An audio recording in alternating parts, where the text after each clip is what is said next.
Western style propose ಮಾಡ್ತೀನಿ ಅಂತ ಪ್ರಿಯತಮನಿಗೆ ಬೆಂಕಿ, ಕೈ ಕಾಲಿಗೆ ಹಗ್ಗ ಕಟ್ಟಿ ಕಣ್ಣಿಗೆ ಬಟ್ಟೆ ಸುತ್ತಿ ಪೆಟ್ರೋಲ್ ಸುರಿದು ಬೆಂಕಿಯನ್ನು ಹಚ್ಚಿರುವಂತದ್ದು ಬ್ಯಾಟರಹಳ್ಳಿ ಪೊಲೀಸ್ ಠಾಣಾ ವ್ಯಾಪ್ತಿಯ ಅಂಜನಾ ನಗರದಲ್ಲಿ ನಡೆದಿರುವಂತಹ ಘಟನೆ ಇದು. ಯಾಕಿಷ್ಟು ಟೈಟ್ ಆಗಿ ಹಗ್ಗ ಕಟ್ತಿದ್ದೀಯಾ ಅಂತ ಹೇಳಿ ಯುವಕ ಕೇಳಿದಾನೆ. ನೋಡು, ಹಂಗಿಂಗ್ ಪ್ರಪೋಸ್ ಮಾಡಲ್ಲ ನಿನಗೆ ನಾನು, ಇದು ಫಾರಿನ್ ಸ್ಟೈಲ್ ಅಂತ ಹೇಳಿ ಯುವಕನಿಗೆ ಯುವತಿ ಹೇಳಿದಾಳೆ. ಎಲ್ರು ತರ ಪ್ರಪೋಸ್ ಮಾಡಿದ್ರೆ ಅದ್ರಲ್ಲಿ ಏನಿರುತ್ತೆ ವಿಶೇಷ? ನಾನು ನೋಡು ಸ್ಪೆಷಲ್ ಆಗಿ ಪ್ರಪೋಸ್ ಮಾಡ್ತೀನಿ ಅಂತ ಹೇಳಿ ಕೈ ಕಾಲಿಗೆಲ್ಲ ಹಗ್ಗ ಕಟ್ಟಿ ಬೆಂಕಿ ಹಚ್ಚಿದ್ದಾಳೆ. ಈ ವೇಳೆ ಪೆಟ್ರೋಲ್ ಸುರಿದು ಬೆಂಕಿ ಹಚ್ಚಿರುವಂತಹ ಯುವತಿ. ಘಟನೆ ದೃಶ್ಯವನ್ನ ಮೊಬೈಲ್ ನಲ್ಲಿ ಸೆರೆ ಹಿಡಿದಿರುವಂತಹ ಯುವತಿ, ಅದನ್ನು ಕೂಡ ವಿಡಿಯೋವನ್ನು ಮಾಡ್ಕೊಂಡಿದ್ದಾಳೆ. ಇವತ್ತು ಮಧ್ಯಾಹ್ನ 2 ಗಂಟೆ ಸುಮಾರಿಗೆ ನಡೆದಿರುವಂತಹ ಘಟನೆ. ವೊಡಾಫೋನ್ ಕಂಪನಿಯಲ್ಲಿ ಕೆಲಸ ಮಾಡ್ತಾ ಇದ್ದಂತಹ ಯುವಕ ಯುವತಿ ಇಬ್ಬರ ಮಧ್ಯೆ ಸ್ನೇಹ, ಅದು ಪ್ರೀತಿ ತಿರುಗ್ಬಿಟ್ಟಿತ್ತು. ಇವತ್ತು ಯುವತಿಯ ಮನೆಗೆ ಆಗಮಿಸಿದಂತಹ ಕಿರಣ್ ತಾಯಿ ಅಣ್ಣನ ಜೊತೆ ವಾಸವಾಗಿದ್ದಂತಹ ಯುವತಿ ಮನೆಯಲ್ಲಿ ಯಾರು ಇಲ್ಲದನ್ನ ನೋಡಿಕೊಂಡು ಮಾತನಾಡಲು ಬಂದಿದ್ದಂತಹ ಕಿರಣ್ ಪೆಟ್ರೋಲ್ ಸಮೇತ ರೆಡಿ ಇಟ್ಟಿದ್ದಂತಹ ಯುವತಿ ಮಾಡಿದ ಕುಕೃತ್ಯಕ್ಕೆ ಯುವಕ ಸ್ಥಳದಲ್ಲೇ ಸಾವನ್ನಪ್ಪಿದ್ದಾನೆ. ಬೇಕು ಅಂತಾನೆ ಮಾಡೋಳು. ಪೊಲೀಸರಿಂದ ಯುವತಿ ವಶಕ್ಕೆ ಪಡೆದಿರುವಂತದ್ದು ಬ್ಯಾಟರಹಳ್ಳಿ ಪೊಲೀಸರಿಂದ ತನಿಖೆ ಕೂಡ ಮುಂದುವರಿತಾ ಇದೆ. ಪಾಪ ಹುಡುಗಿ ಮನೇಲಿ ಯಾರು ಇಲ್ಲ, ಮಾತನಾಡ್ಸ್ಕೊಂಡು ಹೋಗೋಣ, ಏಕಾಂತದಲ್ಲಿ ಸಮಯ ಕಳೆಯೋಣ ಅಂತ ಹೇಳಿ ಬಂದಿದ್ದ ಅವನು. ಆದ್ರೆ ಇವಳು ಮಾಡಿರುವಂತ ಕೆಲಸ ನೋಡಿದ್ರೆ ಸ್ಪೆಷಲ್ ಆಗಿ ಪ್ರಪೋಸ್ ಮಾಡ್ತೀನಿ ನಿನಗೆ, ಯಾರು ಆ ರೀತಿಯಾಗಿ ಪ್ರಪೋಸ್ ಮಾಡಬಾರ್ದು, ನನ್ನ ನಂಬು, ಕಣ್ಣಿಗೆ ಬಟ್ಟೆ ಕಟ್ಕೋ. ಅವಳು ನಂಬಿಟ್ಟ, ಕಣ್ಣಿಗೆ ಬಟ್ಟೆ ಕಟ್ಕೊಂಡ. ಕಣ್ಣಿಗೆ ಬಟ್ಟೆ ಕಟ್ಟಿರೋ ಸಾಲಿಲ್ಲ, ಕೈ ಕಾಲಿಗೂ ಹಗ್ಗ ಹಾಕಿ ಕಟ್ಟುಬಿಟ್ಲು. ಇವಳು ಏನೋ ಸ್ಪೆಷಲ್ ಆಗಿ ಮಾಡ್ತಾ ಇದ್ದಾಳೆ, ನನಗೆ ಸರ್ಪ್ರೈಸ್ ತಂದ್ಕೊಡ್ತಾಳೆ ಕಣ್ಬಿಟ್ಟ ತಕ್ಷಣ ಅಂಥೇಳಿ ಪಾಪ ಹುಡುಗ ಅಂದ್ಕೊಂಡಿರ್ಬೇಕು. ಆದ್ರೆ ಅವನು ಸತ್ಯ ಹೋಗಿದ್ದಾನೆ. ಇಷ್ಟೊಂದು ದ್ವೇಷ ಇತ್ತಾ, ಅಥವಾ ಅಷ್ಟೊಂದು ದ್ವೇಷ ಇದ್ರೂ ಸಹ ಆ ಹುಡುಗನನ್ನು ಮನೆ ಕರ್ಸ್ಕೊಂಡು ಯಾಕೆ ಈ ರೀತಿಯಾಗಿ ಮಾಡಬೇಕಿತ್ತು? ಅದು ಅವಳ ಮನೆಯಲ್ಲೇ, ಅಪ್ಪ ಅಮ್ಮ ಯಾರು ಸಹ ಇರಲಿಲ್ಲ, ಅದಕ್ಕೋಸ್ಕರ ಅವನನ್ನು ಕರ್ಸ್ಕೊಂಡಿದ್ಲು. ವೆಸ್ಟರ್ನ್ ಸ್ಟೈಲ್ ಪ್ರಪೋಸ್ ಮಾಡ್ತೀನಿ ಅಂತ ಹೇಳಿ ಬೆಂಕಿಯನ್ನು ಹಚ್ಚಿಬಿಟ್ಟಿದ್ದಾಳ ಈ ಹೆಣ್ಣು. ಅವಳು ಹೆಣ್ಣು ಅನ್ಬೇಕಾ ಅಥವಾ ಇನ್ನೇನಂತ ಹೇಳಿ ಕರಿಬೇಕು ಅಂತ ಹೇಳಿ ಅರ್ಥ ಆಗ್ತಾ ಇಲ್ಲ.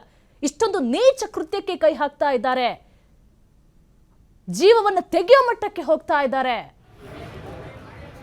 ಏನ್ ಹೇಳಬೇಕು ಅಂತ ಈ ಸ್ಟೋರಿಗೆ ಪೊಲೀಸರು ಒಂದು ಕಡೆ ತನಿಖೆಯನ್ನು ನಡೆಸ್ತಾ ಇದ್ದಾರೆ. ಘಟನಾ ಸ್ಥಳಕ್ಕೆ ಎಸಿಪಿ ಅಶೋಕ್ ಹಾಗೂ ಇನ್ಸ್ಪೆಕ್ಟರ್ ಭಾಸ್ಕರ್ ಭೇಟಿಯನ್ನು ಕೊಟ್ಟಿದ್ದಾರೆ. ಪ್ರೇಮಾ ಎಂಬ ಯುವತಿಯ ಮನೆಯಲ್ಲಿ ನಡೆದಿರುವಂತಹ ಘಟನೆ. ಮೃತ ಕಿರಣ್ ಹಾಗೂ ಪ್ರೇಮಾ ಒಂದೇ ಕಡೆ ಕೆಲಸವನ್ನ ಮಾಡ್ತಾ ಇದ್ರು. ಮೊದಲು ಫ್ರೆಂಡ್ಶಿಪ್ ಆಯಿತು, ಅದನಂತರ ಪ್ರೀತಿಗೆ ತಿರುಗ್ಬಿಡ್ತು. ರಾಜಾಜಿನಗರ ಬಹುಶಂ ಸರ್ಕಲ್ ಬಳಿ ಇರುವಂತಹ ವಿಐ ಸ್ಟೋರ್ನಲ್ಲಿ ಕೆಲಸ ಮಾಡ್ತಾ ಇದ್ರು. ಯಲಮಂಗಲ ಹತ್ತಿರದ ವಿಐ ಹೊಸ ಕನೆಕ್ಷನ್ ಸಂಬಂಧ ಕರೆದುಕೊಂಡು ಹೋಗಲು ಬಂದಿದ್ದ ಅವನು. ಈ ವೇಳೆ ಪ್ರೇಮಾ ಮನೆಯಲ್ಲಿ ನಡೆದಿರುವಂತಹ ಘಟನೆ ಇದು. ಯಾವ ರೀತಿ ಪ್ರಕರಣ ಅಂತ ಹೇಳಿದ್ರೆ ನಂಬಕ್ಕೂ ಕೂಡ ಅಸಾಧ್ಯ. ಈ ರೀತಿಯಾಗ್ಲೂ ಕೂಡ ಹುಚ್ಚು ಪ್ರೇಮಿಗಳ ಅಥವಾ ಪ್ರೀತಿಯನ್ನ ಹೆಸರಲ್ಲಿ ಆಟ ಆಡ್ತಾರ, ಒಬ್ರು ಬದುಕನ್ನ ಹಾಳು ಮಾಡಬೇಕು ಅಂತಾನೆ ಈ ರೀತಿಯಾಗಿ ಯೋಚನೆ ಮಾಡ್ಕೋತಾರ, ಈ ರೀತಿಯಾಗಿ ಪ್ಲಾನ್ ಮಾಡ್ಕೋತಾರ. ಎಷ್ಟು ನೀಚ ಕೆಲಸ, ಎಷ್ಟು ಹೇಯ ಕೃತ್ಯ ಇದು. ಪಾಪ ಹುಡುಗನ ಮನೆಯವರು ಏನು ಮಾಡಬೇಕು? ಅವನು ನಂಬಿಟ್ಟಿದ್ದ, ಪ್ರೀತಿ ಬಲೆಯಲ್ಲಿ ಬಿದ್ದು ಬಿಟ್ಟಿದ್ದ. ಈಗ ಹುಡುಗರೇ ಹುಡುಗಿರಿಗೆ ಮೋಸ ಮಾಡ್ತಾರೆ ಅಂತ ಹೇಳಕ್ಕಾಗಲ್ಲ, ಇಬ್ಬರು ಕೂಡ ನೆಟ್ಕಿರೋದಿಲ್ಲ. ಮದುವೆ ಆದಮೇಲೆ, ತಾಳಿ ಬಿದ್ದ ಮೇಲೆ ಮದುವೆ ಅಂತಾಯ್ತು ಅಂತ, ಅಲ್ಲಿವರೆಗೂ ನಿನ್ನನ್ನು ಮದುವೆ ಆಗ್ತೀನಿ, ನನ್ನ ಜೊತೆ ಒಳ್ಳೆ ರೀತಿಯಲ್ಲಿರು, ನಾನು ಯಾವತ್ತೂ ಕೈ ಬಿಡಲ್ಲ, ಇಂಥ ಮಾತುಗಳು ಡೈಲಾಗ್ಗಳಿಗೆ ಮಾತ್ರ ಸೀಮಿತ. ಇದ್ರ ಬಗ್ಗೆ ಹೆಚ್ಚಿನ ಮಾಹಿತಿ ಕೊಡ್ತಾರೆ ನಮ್ಮ ಪ್ರತಿನಿಧಿ ಸಂತೋಷ್ ಪಟೇಲ್. ಸಂತೋಷ್, ನೋಡಿ ಎಂಥ ಘಟನೆ ಅಂತ ಹೇಳಿ, ನನಗೆ ವೆಸ್ಟರ್ನ್ ಸ್ಟೈಲ್ ಅಲ್ಲಿ ಪ್ರಪೋಸ್ ಮಾಡ್ತೀನಿ ಅಂತ ಹೇಳ್ಬಿಟ್ಟು ಮನೆ ಕರ್ಸ್ಕೊಂಡು ಈ ರೀತಿಯಾಗಿ ಕೆಲಸವನ್ನ ಮಾಡಿದ್ದಾಳಲ್ಲ, ಏನ್ ನಿಜವಾಗ್ಲೂ ಪ್ರೀತಿ ಮಾಡ್ತಾ ಇದ್ಲಾ ಅಥವಾ ಸಾಯಿಸಬೇಕು ಅಂತಾನೆ ಏನಾದ್ರು ಈ ರೀತಿಯಾಗಿ ಪ್ಲಾನ್ ಅನ್ನ ಮಾಡ್ಕೊಂಡು ಮನೆ ಕರ್ಸ್ಕೊಂಡ್ಲಾ? ಏನ್ ಡೀಟೇಲ್ಸ್ ಇದೆ ಅಂತ? ಅದಕ್ಕೆ ಇನ್ನೂ ಕೂಡ ಪೊಲೀಸರಿಂದ ಸ್ಪಷ್ಟವಾದ ತನಿಖಾ ನಂತರ ನಿಖರವಾದ ಕಾರಣ ಏನು ಅನ್ನೋದು ತಿಳಿದು ಬರ್ಬೇಕಾಗಿರುವಂತದ್ದು. ಮೇಲ್ನೋಡಕ್ಕೆ ಗೊತ್ತಾಗಿರುವಂತದ್ದು ಪ್ರಿಲಿಮಿನರಿ ತನಿಖೆಯನ್ನು ಮಾಡ್ತಾ ಇರುವಂತ ಸಂದರ್ಭದಲ್ಲಿ ಇವತ್ತು ಆಕೆ ಮನೆಗೆ ಬಂದಿರ್ತಾನೆ. ಪ್ರೇಮ ಮನೆಗೆ ಬಂದಂತ ಸಂದರ್ಭದಲ್ಲಿ ಅವರಿಬ್ಬರ ನಡುವೆ ಸ್ನೇಹ ಪ್ರೀತಿ ಅನ್ನೋದು ಒಂದ್ ಕಡೆ ಇನ್ನೂ ಕೂಡ ಅನುಮಾನ ಇರುವಂತದ್ದು. ಆದ್ರೆ ಇಬ್ರು ಒಟ್ಟಿಗೆ ಕೆಲಸವನ್ನ ಮಾಡ್ತಾ ಇದ್ರು.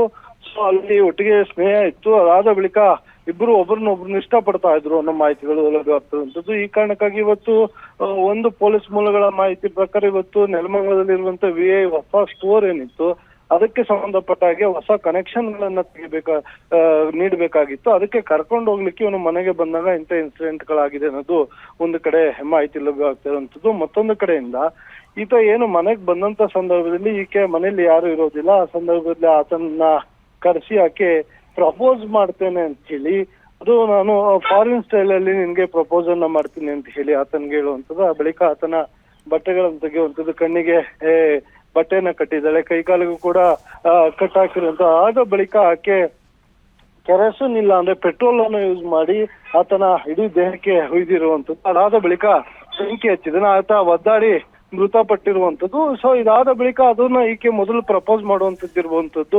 ಬೇರೆ ತರದ್ನೆಲ್ಲ ಆಕೆಯೇ ಮೊಬೈಲ್ ಅಲ್ಲಿ ಖುದ್ದು ವಿಡಿಯೋಗಳನ್ನ ಮಾಡ್ಕೊಂಡಿದ್ದಾಳೆ ಅನ್ನೋ ಮಾಹಿತಿಗಳು ಕೂಡ ಲಭ್ಯವಾಗಿದೆ. ಸದ್ಯ ಆಕೆಯನ್ನ ವಶಕ್ಕೆ ಪಡ್ಕೊಂಡಿರುವಂತ ಬ್ಯಾಡ್ರಳ್ಳಿ ಪೊಲೀಸರು ಆ ಮೊಬೈಲ್ ಅನ್ನು ಕೂಡ ವಶಪಡಿಸ್ಕೊಂಡಿದ್ದಾರೆ. ಅದನ್ನ ಪರಿಶೀಲನೆ ನಡೆಸ್ತಾ ಇರುವಂತ. ಆದ್ರೆ ಈಕೆ ಯಾವ ಕಾರಣಕ್ಕಾಗಿ ಇಷ್ಟು ಕ್ರೂರವಾಗಿ ಆತನನ್ನ ಹತ್ಯೆಯನ್ನ ಮಾಡಿದ್ಲು ಅನ್ನೋದ್ರ ಬಗ್ಗೆ ಇನ್ನೂ ಕೂಡ ಸ್ಪಷ್ಟ ಇಲ್ಲ. ನಿಜಕ್ಕೂ ಇಡೀ ಇನ್ಸಿಡೆಂಟ್ ನೋಡಿರುವಂತ ಪೊಲೀಸರ ಬೆಚ್ಚಿ ಬಿದ್ದಿರುವಂತದ್ದು. ಹೀಗಾಗಿ ಸ್ಥಳಕ್ಕೆ ಏನು ನಾರ್ತ್ ವೆಸ್ಟ್ ಡಿಸಿಪಿ ಆಗಿರುವಂತ ನಾಗೇಶ್ ಅವರು ಕೂಡ ದೌಡಾಯಿಸ್ತಾ ಇರುವಂತದ್ದು. ಸ್ಥಳಕ್ಕೆ ಭೇಟಿ ನೀಡಿ ಘಟನೆಗೆ ಸಂಬಂಧಪಟ್ಟ ಹೆಚ್ಚಿನ ಮಾಹಿತಿಯನ್ನು ಕೂಡ ಕಲೆ ಹಾಕ್ತಾ ಇರುವಂತದ್ದು. ಒಟ್ಟಾರೆಯಾಗಿ ಇಡೀ ಇನ್ಸಿಡೆಂಟ್ ಯಾವ ಕಾರಣಕ್ಕಾಗಿದೆ ಅನ್ನೋದು ಪೊಲೀಸರ ತನಿಖೆಯಿಂದ ಹೊರಬರಬೇಕಾಗಿದೆ. ಆದ್ರೆ ಪ್ರೇಮ ಎಂಬಕ್ಕೆ ಕಿರಣ್ ಎಂಬಾತನ್ನ ಬರ್ಬರವಾಗಿ ಪೆಟ್ರೋಲ್ ಎಲ್ಲ ಕೆರೋಸಿನ್ ಅನ್ನು ಬೆಳೆಸಿ ಆತನಿಗೆ ಬೆಂಕಿಯನ್ನಿಟ್ಟು ಸಜೀವ ದಹನ ಮಾಡಿರುವಂತದ್ದು. ಇದಕ್ಕೂ ಬ್ಯಾಡ್ರಳ್ಳಿ ಅಂಜನಾ ನಗರ ಏನಿದೆ ಅಲ್ಲಿ ಎಲ್ರಿಗೂ ಕೂಡ ಬೆಚ್ಚು ಬೀಳಿಸಿರುವಂತ ಘಟನೆ ಹೇಳ್ಬೋದು ನಿರೀಕ್ಷಾ. ನೋಡಿ ಸಂತೋಷ್, ಈಗ ಅವ್ರದ್ದು ಎಷ್ಟು ವರ್ಷದ ಪ್ರೀತಿ ಅಥವಾ ಅವನಿಂದ ವಸೂಲಿ ಮಾಡ್ಕೊಳ್ಬೇಕು ಅಂತ ಹೇಳಿ ಪ್ರಯತ್ನವನ್ನ ಪಡ್ತಾ ಇಲ್ಲ. ಅವ್ರ ಮನೆಯವ್ರು ಏನ್ ಹೇಳ್ತಾ ಇದ್ದಾರೆ, ಹುಡುಗಿ ಮನೆಯವರಾಗಿರ್ಬೋದು ಹುಡುಗನ ಮನೆಯವರಾಗಿರ್ಬೋದು, ಅವ್ರಿಗೆ ಏನಾದ್ರು ಗೊತ್ತಿತ್ತಾ, ಅವ್ರು ಏನಾದ್ರು ಇದ್ರ ಬಗ್ಗೆ ಪ್ರತಿಕ್ರಿಯೆಯನ್ನು ಕೊಟ್ಟಿದ್ದಾರಾ? ಈಗಷ್ಟೇ ಇನ್ಸಿಡೆಂಟ್ ಆಗಿರುವಂತದ್ದು ನಿರೀಕ್ಷೆ. ಇನ್ನು ಅದ್ರ ಬಗ್ಗೆ ಯಾವುದೇ ರೀತಿಯ ಸ್ಪಷ್ಟ ಮಾಹಿತಿ ಅಲ್ಲ. ನಾನು ಆಗ್ಲೇ ಸ್ಪಷ್ಟಪಡಿಸ್ತಾ ಇದ್ದೆ. ಇನ್ಸಿಡೆಂಟ್ ಆಗಿರುವ ಪ್ರಿಲಿಮಿನರಿ ಇನ್ಫಾರ್ಮೇಶನ್ಗಳೇನಿದೆ, ಪ್ರಿಲಿಮಿನರಿ ಇನ್ಫಾರ್ಮೇಶನ್ ನಲ್ಲಿ ಬರ್ತಾ ಇರುವಂತ ಮಾಹಿತಿ ಇಷ್ಟೇ. ಕರೆಸಿ ಕೆಲವೊಂದು ವಿಡಿಯೋಗಳನ್ನ ಮಾಡ್ಕೊಂಡು ಮೊಬೈಲ್ ನಲ್ಲಿ ಈ ರೀತಿಯಾಗಿ ಪ್ರಪೋಸ್ ಮಾಡುವ ರೀಸನ್ಗಳನ್ನ ಕೊಟ್ಟು ಆತನಿಗೆ ಯಾವುದೇ ರೀತಿಯ ಆತನಿಂದ ವಿರೋಧ ವ್ಯಕ್ತವಾಗಬಾರ್ದು ಅನ್ನೋ ಕಾರಣಕ್ಕಾಗಿ ಕೈಕಾಲುಗಳನ್ನ ಕಟ್ಟಿರ್ಬೋದು. ಅದ್ರ ಜೊತೆಗೆ ಕಣ್ಣನ್ನು ಅದೇ ಕಾರಣಕ್ಕೆ ಕಟ್ಟಿರ್ಬೋದು. ಕಟ್ಟಿ ಅದಾದ ಬಳಿಕ ಅದನ್ನ ಒಂದಿಷ್ಟು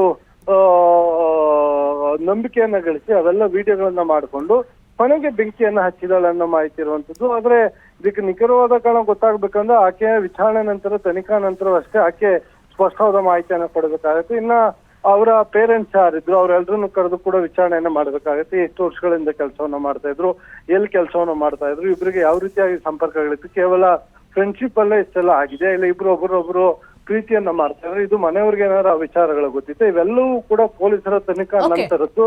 ಸದ್ಯ ಮೇಲ್ನೋಟಕ್ಕೆ ಈಗ ಏನು ಇನ್ಸಿಡೆಂಟ್ ಆಗಿ ಹೊರ ಬಂದಿರೋ ಬೆನ್ನಲ್ಲೇ ಪೊಲೀಸರು ಮೃತದೇಹವನ್ನ ಅಲ್ಲಿಂದ ಮರಣೋತ್ತರ ಪರೀಕ್ಷೆ ಕಳಿಸ್ತಾರೆ. ಬಳಿಕ ವಿಚಾರಣೆಯನ್ನ ನಡೆಸ್ತಾರೆ. ಯಾರು ದೂರನ್ನು ಕೊಡ್ತಾರೆ, ದೂರಿನ ತನಿಖೆ ನಡೆಸಿ ಬಳಿಕ ಸತ್ಯಾಸತ್ಯತೆ ಹೊರ ಬರುವಂತದ್ದು ನಿರೀಕ್ಷಾ. ಓಕೆ, ಥ್ಯಾಂಕ್ ಯು ಸಂತೋಷ್ ನಿಮ್ಮೆಲ್ಲ ಡೀಟೇಲ್ಸ್ಗಾಗಿ.